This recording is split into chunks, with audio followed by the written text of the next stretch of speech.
Tonight on 60 Minutes. Derek Archer, sometimes tiddly, often drunk, breaking every rule in the broadcasting book. Bitch! Where's my f***ing boat, you cow? Archer, like all broadcasters, is by law subject to standards policed by the Broadcasting Standards Authority. But unlike other broadcasters, he ignores them.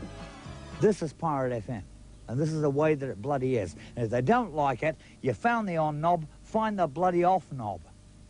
I don't think I should be able to determine what you or anyone else can say on radio or TV. Radio broadcasters are legally bound by a code of standards. Standards such as good taste, decency, the protection of privacy. Standards developed by broadcasters themselves and policed by the government-appointed Broadcasting Standards Authority. That code assumes a level of integrity from broadcasters. But if there are complaints and the code is found to be breached, the authority is empowered to punish the offender. But what if a broadcaster regularly, persistently breaches the standards? Wellington DJ Derek Archer is just such a broadcaster. Manager and owner of the radio station Pirate FM, Archer drives a truck through the code of standards that other broadcasters work hard to observe. And it seems there's little to stop him. A warning, viewers may find the language and opinions expressed by Derek Archer in this story offensive. Any night in Wellington, that cool capital of correctness, thousands of ears tune into this. We'll play this for the fornicator out there driving around in his cab at the moment. Derek Archer, sometimes tiddly, often drunk, breaking every rule in the broadcasting book. Bitch! Where's my f***ing boat, you cow? Archer, like all broadcasters, is by law subject to standards policed by the Broadcasting Standards Authority. But unlike other broadcasters, he ignores them. Take standard R2, decency and good taste. Isn't that terrible when you're masturbating and you're so boring your hand falls asleep? Standard R8, respect the views of all women. So I think we should herd up all ex-wives everywhere and cull the bloody lot of them. Standard R14, avoid denigrating people on the basis of race. You can take your Toyota and you can shove them where the rising sun don't shine, pal. The standards simply don't wash with Derek Archer. This is Pirate FM, and this is the way that it bloody is. And if they don't like it, you found the on knob, find the bloody off knob. Once a rock and roller, a jingle writer and a sound engineer, Derek Archer pirated the 96.3 FM frequency 3 years ago, transmitting from the back room of his Roseneath home. She's forgotten the words again! Taken off the air by the Ministry of Commerce, Archer later paid $112,000 for a licence to transmit, placing it in a friend's name. Anything you want, honey, I give it to you, baby! Now he has an audience estimated at 14,500. What a wonderful person.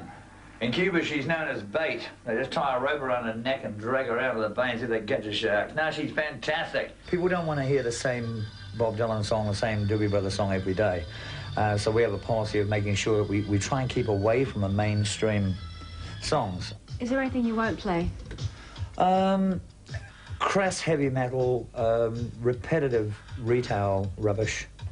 On a repeat retail basis, I think is probably the better way to put it. I mean, I can't stand Alanis Morissette and Peter Andre and like that. And musically, it's not that good. All my friends are married. But it's just a bit unclear whether it's the music listeners are tuning in for or Archer's ravings. As the night wears on and his bourbon bottle empties, Archer's program shifts to a lower gear. I'm bored. Shit, I'm bored. You know, I get to the stage about this time of the night. I'm bored. And I'm trying to think what I would like to play. How much do you drink in a day? How much do I drink a day? Oh, about that much. A litre? What? I'm going to do a litre. That sounds like a drinking problem to me. It's been checked by experts. No, I don't, apparently. How's your liver? My renal functions, if you want to get technical about this, bearing in mind I'm an expert and you're not, my renal creatinine functions are perfect. And you've had a heart attack? I had a heart attack. Yes, I did. So don't you think you should be looking after yourself a bit better? My heart, be it ever so slightly enlarged, is perfect. Why do you drink so much? I drink to forget. Forget what? I can't remember. But Archer has never let his listeners forget his pet hates, in particular his ex-wife. For the past 3 years, he's run an on-air vendetta against the mother of his 2 sons, accusing her, among other things, of stealing his powerboat. He is so vindictive, he once broadcast her address, and that became the basis of a complaint to the Broadcasting Standards Authority. The complaint was upheld, but Archer continues the on-air campaign against his ex-wife. Oh, by the way, she-beast, where's my boat? Okay? It's, I used to own a boat. It's written in the matrimonial property settlement, which was settled with the family court. Where's my boat? Bitch, you dog meat. I haven't started yet, but guess what? I'm back, and I'm pissed off. What gives you the right to commandeer the airwaves to run your own personal vendetta? Because it's so true, and it occurs and appears to a hell of a lot of people. Is this just revenge? It's not revenge. It's I'm fighting on behalf of every soul male and every soul female in this country. It's because somebody's got to stand up for that. What's the point of it? The situation is one of women, I believe, get away with a hell of a lot. And I'm not picking on women. I'm picking on the court system. I'm picking on the law. I'm picking on the lawyers. Somebody needs to get some common sense. What kind of arrogance and self-belief does it take for you to believe that your view counts? There are 3 gods in this world. There's God, Winston, and me. Archer's ex-wife spoke to 60 Minutes, but she didn't want to be part of this program, saying she feared further intimidation. She categorically denies she stole Archer's boat, and that's backed up by a letter from police saying they would not be investigating the matter any further. Why don't you let it go, Derek? Because I fought for 6 years to prove a point, and I'm fighting on behalf of a hell of a lot of people. What about your own children? You're hurting them through your ex-wife. They're perfectly well adjusted. Their mum says they're teased and taunted at school. I can understand that. If you were David Letterman's son, I'm sure you would be. But that's cruel. No, it's not. Well, it's not fair on the kids, is it?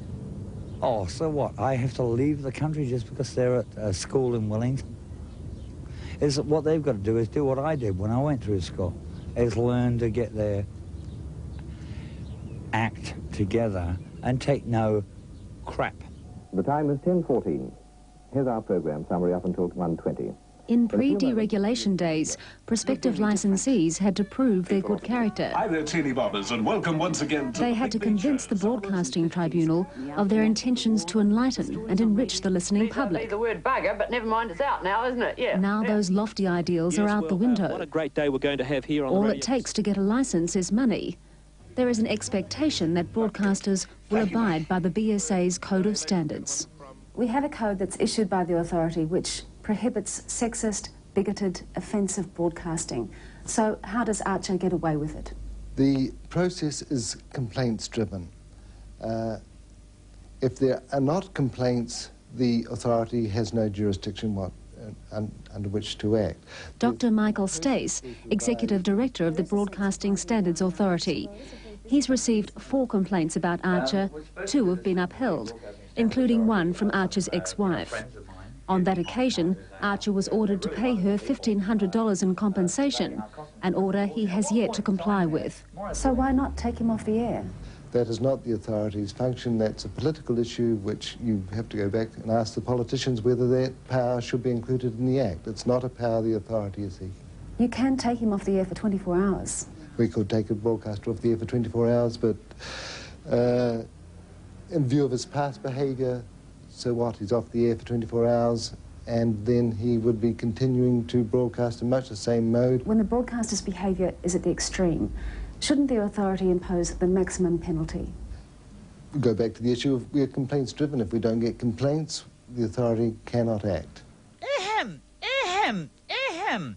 If you're one of those typical pathetic, mindless, moaning middies and whingers, boy, do we have a deal for you. No, but put that checkbook away. It's called the Broadcasting Standards Authority. And so Archer continues. It seems practically untouchable. Wankers and tosspots have the right to lodge a complaint with this radio station. I have no powers to stop people saying what they wish, and the fact that the legislation is set up like that, I support it. I don't think I should be able to determine what you or anyone else can say on radio or TV. Caretaker Minister of Broadcasting Maurice Williamson was once threatened on air by Archer with a baseball bat.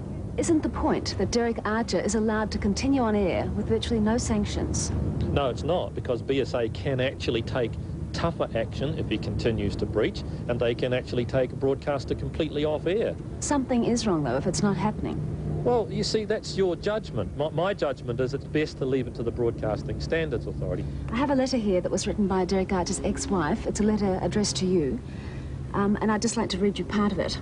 I feel quite sick, and I'm very afraid for the safety of myself and my children when I think that there are a potential 300,000 listeners out there who now hate me without ever having met me based on the rantings of my ex-husband. I feel like a sitting duck as I cannot protect my children. This woman has been denied natural justice.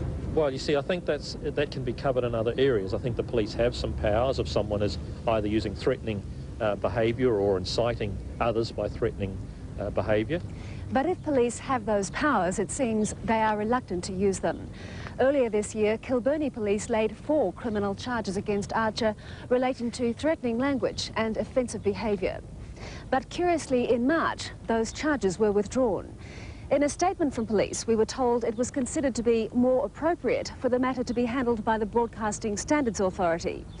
But that matter of threatening language and offensive behaviour was not dealt with by the authority because too much time had elapsed. Well, the police, in fact, have not really acted here because they have felt that it's not their responsibility to act on a broadcasting matter. Right, but it seems that no one is taking responsibility here. But you can't ask the Minister of Broadcasting to take responsibility for that. It's warmer than China and it's better than crack. Why can't I make a living out of selling drugs like real people? As for the BSA complaint that was upheld, Archer has yet to pay his ex-wife compensation, even though he's now been ordered to by the district court.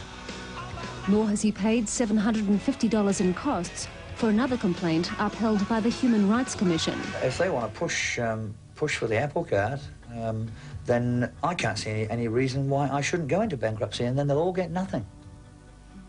And I'll laugh and laugh and laugh and laugh. So in essence, you don't accept that you've done anything wrong? No, I don't. I believe in free speech. I believe in the Bill of Rights. I believe that the Human Rights Commission should be there to protect my bloody rights as well as anybody else's. So you're going to keep on offending, is that right? It's not offending, it's just doing what we do. I'm a great believer in radio has needed a damn good kick in the ass for the last 10 years.